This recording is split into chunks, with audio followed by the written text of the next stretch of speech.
Peter Pan. The Darling children often dreamed of the magical land called the Neverland.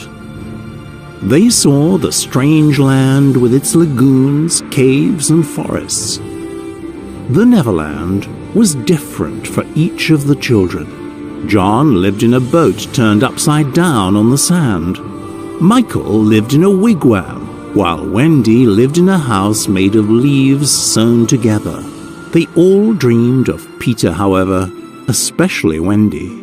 She knew that Peter Pan often came to the children's room at night while they were asleep. When she told her mother about this, Mrs. Darling did not believe her. No one can get into the house, dear. I think Peter comes in through the window, said Wendy. Mrs. Darling was sure that Peter was just a dream, but the next night, Wendy finally met Peter Pan, and he was real. She wanted to know more about the interesting boy. How old are you? Asked Wendy. I don't know, said Peter. But I am quite young. I ran away the day I was born. I didn't want to grow up, you see. Wendy was very surprised. So, where do you live now? I live in the Neverland with the lost boys, said Peter.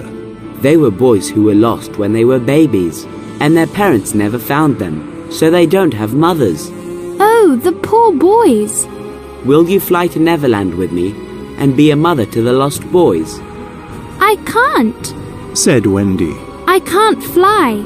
Just think of lovely thoughts, and they will lift you up in the air. Wendy woke her brothers up. Can you teach John and Michael too? Peter blew fairy dust on them, and they began to fly around the room. Peter took Wendy's hand, and the 4 children flew out of the window into the night sky.